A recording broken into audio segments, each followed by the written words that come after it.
guys, Sullivan Owen here in Philadelphia. I wanted to do this video on the 28th of February and kind of recap how I did on my February challenge. And of course now it's like a week after. It's the first week of March. So I thought I'd take you through some of the things that I got done and things that I've made progress on and what I'm still trying to do better. And I thought while I did it, I would make a little flower arrangement for myself. I had a client meeting for an April wedding, so I had a bunch of flowers in the studio, and I had gotten a few things just kind of for myself. And it all kind of started with this. This was called Creme Brulee. I don't typically go for cushion mums, but the name was intriguing, so I ordered a bunch and then ended up building a palette around it. So let's talk a little bit about how the 20 videos went, not 28, and I'll make a design. You could say I kind of fell off the wagon in terms of my posting. And I'm proud that I got 20 videos done, but I also feel like the main issue, the main obstacle I have in posting regularly is that when I get busy, I'm not really able to juggle.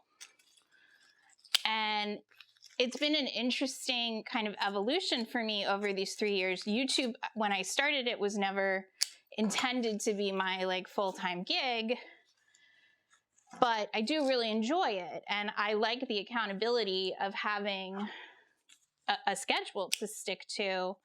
I just also, my client stuff has to come first. And so for you guys that don't know, I started making vases during the pandemic. This is one of my porcelain vases. And my clients for my April wedding really love them, which is so nice. And they want me to make some pieces, and we're going to end up using them for the cocktail hour. I think if I had been able to deliver it, we probably could have done my vases for almost all the low centerpieces, which would have been really cool. But simultaneously, the Clay Studio, which is a education and ceramics education facility that also has like a communal studio where I work out of, they got a fantastic endowment and they were able to build a brand new facility.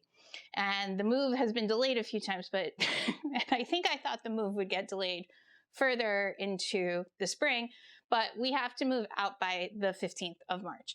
So I have been spending pretty much any time that I am not working directly on one of the other projects for the wedding at the ceramics studio, making vases.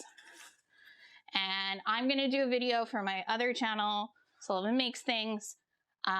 It'll come out in a couple months once the wedding's behind, of some of the other projects and the vases that I'm making for that wedding. Because I am quite proud of what I've been able to accomplish with the vases. But for example, like I'm completely exhausted today. And that's because I spent 12 hours at the ceramics studio yesterday making vases. And also one of them was very frustrating, and it was one of my brand new pieces. I just finished the mold for it and the mold did not work. So I had to spend some time repairing it. So that's kind of where I've been since I dropped off 2 weeks ago. And look, it was one of the first things I said, like, I am struggling to juggle. But it's also been a little while since I've made an arrangement with like an abundance of flowers. Usually I'm just foraging for a few things around the garden.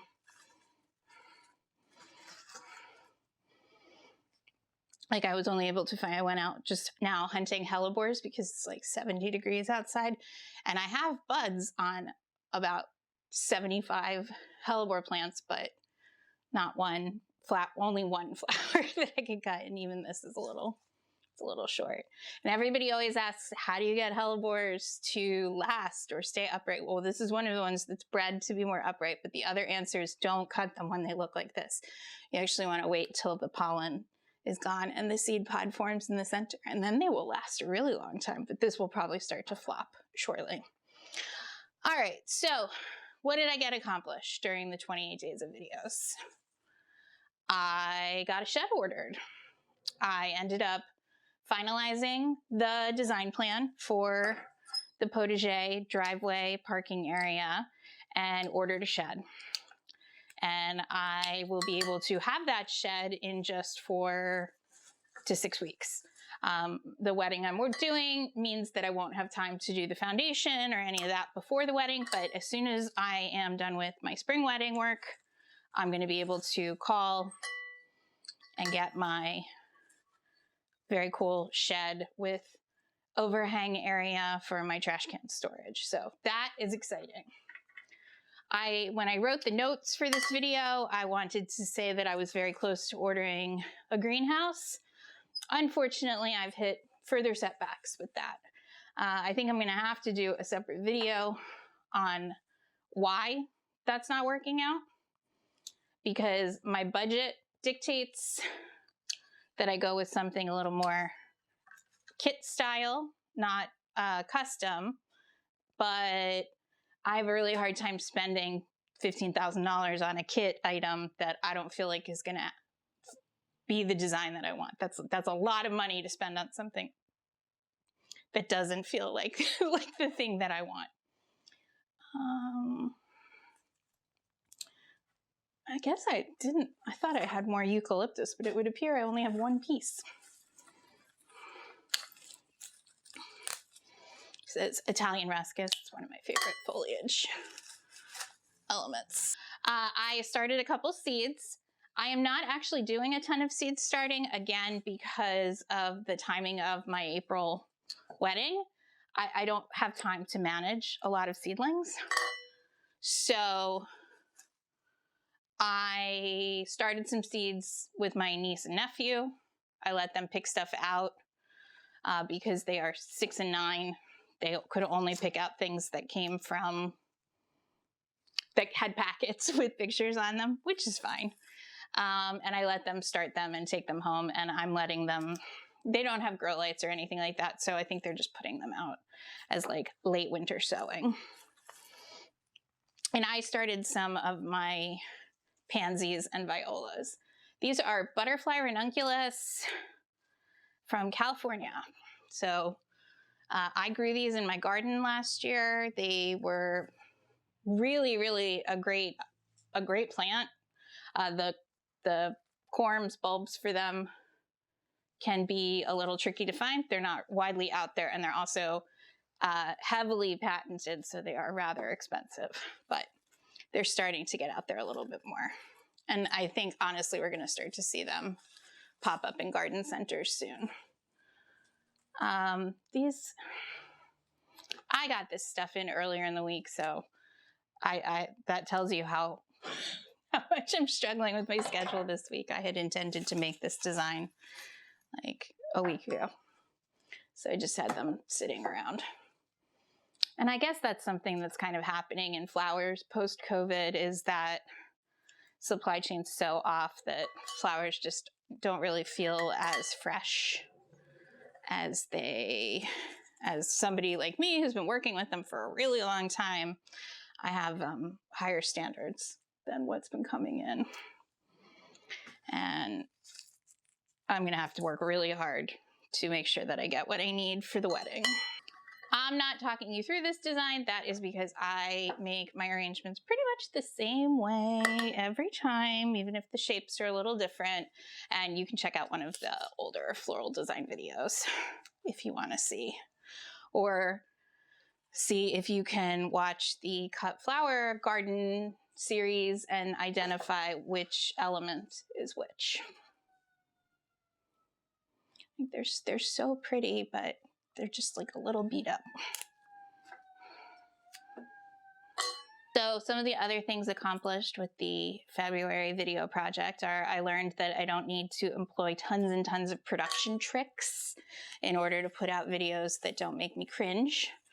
Can I say that every video I made last month was my ideal? No, but that was part of the exercise in just putting out content when I have it, rather than waiting until I have time to turn it into a Hollywood editing production. These are really pretty. I don't usually, you know, cushion mums are one of those flowers that are definitely not trendy, but man, this is a good color. It's like buttery to rust. I don't use frogs or chicken wire most of the time. I think I probably addressed that in one of my other videos, but a really good foundation for your floral design starts with greens, using the right amount of greens. You don't have to use foam or chicken wire, things like that, if you strategically build the design with that in mind. I did not need to buy myself a 50 stem bunch of milk chocolate dye sweet pea, but it is seriously, it's one of my favorite things. It makes early spring, because let's see, the Japan sweet pea season starts maybe in like January, and there's tons of it around for Valentine's Day. And then, I mean, you're like, what makes it Japanese? They grow these most incredible, perfectly straight stems with the exact same bloom count. It's one of my big dreams to go to Japan and see some of the production for some of these flowers, because this Japanese sweet pea hit the market like right when I started doing flowers, and it has gotten so expensive. Like, I don't know, around Valentine's Day would be like $5 a single stem, and it only comes in 50 packs. So it's a splurge. But whenever I can get it and fit it into my palette, and I'm walking around the flower market in the morning, just like kind of huffing it, just smells amazing. And for some reason, I don't mind it dyed. I don't really love a lot of dyed and spray painted flowers. I think it's, I don't know. You don't need to dye and tint everything like they're doing, which is just in service of Instagram. But I don't know. I like these. I feel like they're subtle enough. So one of the goals, oh, you can barely see me. Sorry. Like I said, out of practice filming design videos. So one of the things that I was hoping to accomplish in February was coming up with an idea of what I can realistically achieve in terms of a posting schedule. And I think I'm almost there. I think during garden season, 1 video a week, I probably have more content than that. But I also know between doing the work, making the videos, posting them, doing all the other things that I'm doing, it feels like in the off season, about once a week is something that I need to try to stick to. And then when things pick up in the garden, full garden season, or there's lots of stuff blooming or lots of opportunity to look at different flowers as they come into season, 2, maybe 3 videos a week seems like something that I might be able to pull off. Man, I wish there was more hellebore available. All right, and since it's a little early for big chunky face flowers, it's like kind of the bridge season. It's too early for peonies. Like there's red and pale pink peonies around right now for Valentine's Day. And then peony season in warmer areas will start up in like 3 more weeks. So we're in this weird bridge season, but that's okay because the flower world delivers things like Italian ranunculus that are essentially the size of a big rose. You know, ranunculus are grown all over.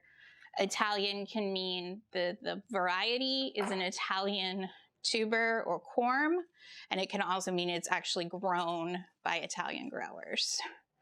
So these are both Italian and Italian grower. And the giant format ones are called Cluny or Clony, depending on depending on the native language of whoever's writing the copy. So some of the things that I feel like are still in progress after 28 days of video are front-loading videos, making some videos when I have the time so that I don't disappear and fall off schedule. That's what happens when you're juggling 8 different things. Let's see. The problem with these is that you're sort of limited in height, like, right? They can't go, that's pretty much as high as you can get them. So maybe I'll cheat and use some of these roses that are left over from the client meeting. So some of the things, I want to prepare my videos a little bit further in advance so that jumping off schedule is not something that is so easy to do. It's pretty easy to say like, oh, I'm just not going to do it this week because I'm busy, right? Like you can, when you do this by yourself, you can let yourself off the hook pretty easily. One of the things that this month of videos has shown me that I really do want to try to find other channels to connect with. Some other channels and I chat frequently, or we leave comments on each other's videos. I want to find my way to contribute to the larger gardening community on YouTube, because I do think I bring an interesting perspective, having worked in flowers for so long, and also being a newer gardener working on renovations. So I'd like to try to find collaborations that I feel like are providing value to 2 different audiences, mine and potentially other YouTubers. So one of the things that I've been reluctant to do, God, I really did make myself a floral screen to stand behind. Spoiled for choice. This is quicksand. That would be pretty in here, but I think I'm gonna go for amnesia, which is lavender, almost brown.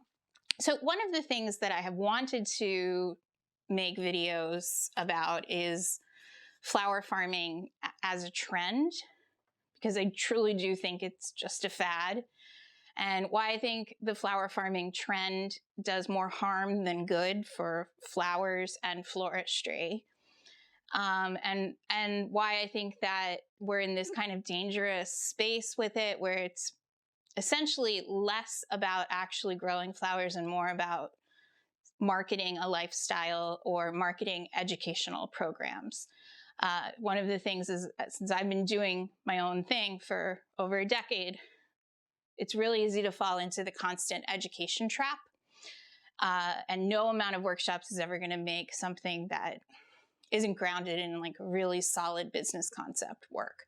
But to be honest, I'm really scared of the community. It's a very, very vocal community. They don't take kindly to critique. And I'm honestly scared of some of the fangirls coming for me. But maybe it's because I tripped something in the algorithm, but I feel like all I'm seeing right now is people teaching either video or courses or what have you about how to become a flower farmer. And being a flower farmer is very different than being a specialty cut flower grower. And I don't think that that's talked about enough. So another thing that I was hoping to sort of have more information on as I came out of my 28 days of videos is how to do my new job, whatever that is. As we've established, I am up to and always involved in many, many, many different things. And I've slowly been stepping back from weddings, kind of not turning away work, but just knowing that the time that I had during the pandemic really taught me that I can't be just one thing. And right now I'm sort of juggling to be a quarter of all the things that I'm working on, right? Like I'm struggling to keep up with the video schedule. I've prioritized my spring wedding. I don't have too much on deck later this year, but I really had to throw myself full force into my April wedding because it's a lot of work and it's made much more challenging by some of the things on the other side of COVID, like staffing and supply chain and all of that. And then the last part is, you know, I don't think I want to be a full-time potter. I don't think I want to be a full-time YouTuber. I don't want to be a full-time gardener. And look, as I'm saying these words out loud, I know how lucky I am to have this many choices, options, the privilege and gift to be able to make my life and my job what I want it to be. But I didn't think that I was going to be doing this. You know, I've done the self-employment thing for a decade and over 1,000 events. And I thought that I would do weddings, 10 weddings a year, as long as I could physically do it. And I probably could still do that, but now I'm not entirely sure I want to. So it's been interesting. All right, this is very beautiful and very full. So I think we'll stop there. So, and then the last thing that I think I probably touched on during the things that worked is that in terms of speaking both about floristry or flower farming as a fad, I long ago, back in 2012, started working on a documentary series concept about where flowers come from. And mine was really rooted in telling the stories of where these ingredients come from, taking you to see, well, you can go watch the episode of the Hatas in New Jersey, who did not grow these ranunculus, but grow incredible ranunculus next door to me in New Jersey. And I want to take that series further. And I was planning to do that heading into 2020. But then, you know, it requires that I travel with my camera, go be in people's spaces. So it was not something that I could pursue during COVID. But I am really hoping that as I grow this channel and grow the audience, that you guys who are just as passionate about flowers and plants and gardening and floral design, and maybe you're interested in some of the other things I do that will be over on the making channel, that you guys will help me show that there's more of an audience for this, because that's been a big obstacle in seeing the project forward. I have taken it very seriously. I have applied to film labs. I have tried to connect with everyone from PBS to reality TV show people who only ever want me to be on some like kind of Bridezilla show. I'm like, no, I want to do something smart. To hearing all these male agents or executives tell me that no one wants to watch this. And I just don't believe that's true.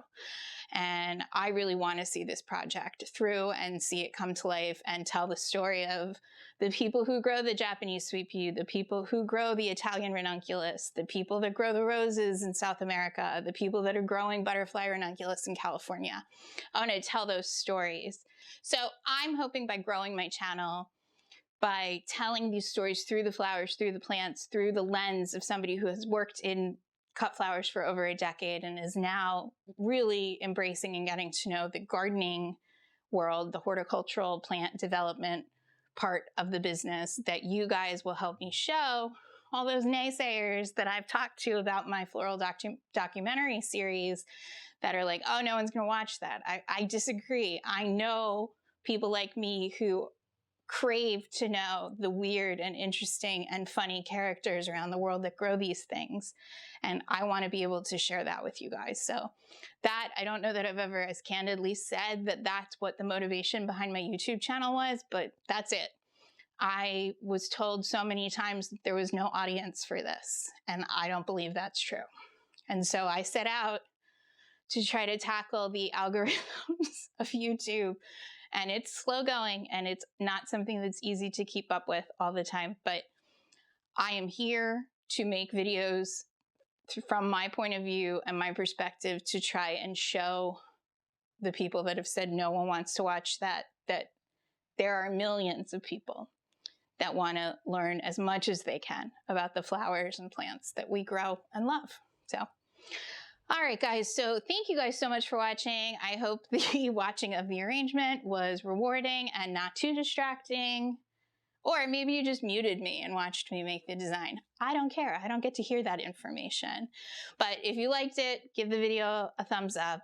If you haven't already, please subscribe. If you would like to see the first documentary short that I made about the New Jersey ranunculus growers, the Hatas, you can click on, I'll put it up as this video here. or the card at the end. And I will see you guys soon. Once a week, that's what I'm going for now. And I think the next video I'm going to try. I really need to stop setting myself up with this outro by telling you what I'm going to do, because then if I can't make that video, I feel like a crazy person. Like I have to go figure out how to make that video. But I need to do some weeding. If we keep getting nice days and I get what I need to done at the ceramic studio. And I also think in about a week or so, there's going to be some really beautiful hellebores to go hunting for. And this should be the first bloom season for a lot of the hellebores that I've planted over the last 18 months. The fall ones won't be ready to bloom, but there are some others that are like, yes, finally ready to show you a flower. So maybe we'll go do a little early spring hunt for things that are starting to peek their heads out now that the weather's sort of shifting. All right, guys, thank you so much for watching. I'll see you soon.